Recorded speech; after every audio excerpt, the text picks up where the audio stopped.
พัก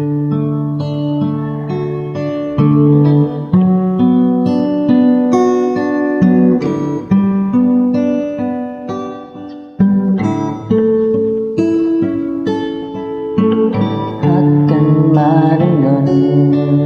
อดทนกันมาหลายปีมาถึงวันนี้ก็หักกันอยู่เหมือนเดิมนั่งหักกันเหมือนเคยบ่เคยจะลบเลือนวันเดือนปีผ่านไปเท่าใด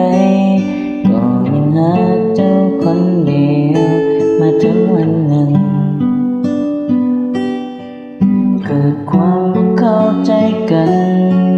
ดวงเชื่อใจที่มีให้กันมันก็จางหายไปในตอนนี้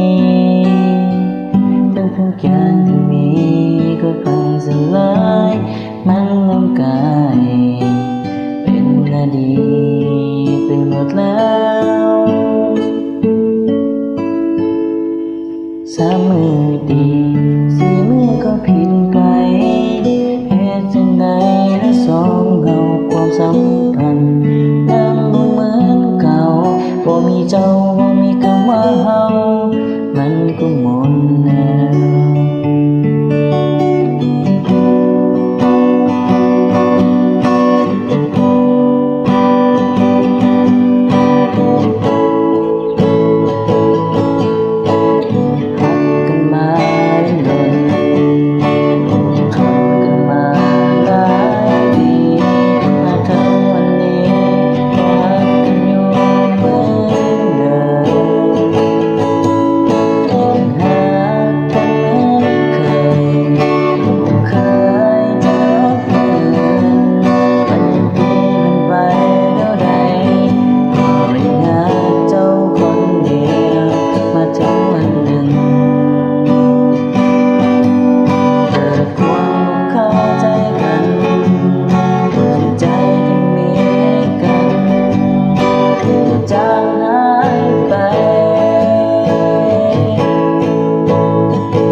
ชีวิตนี้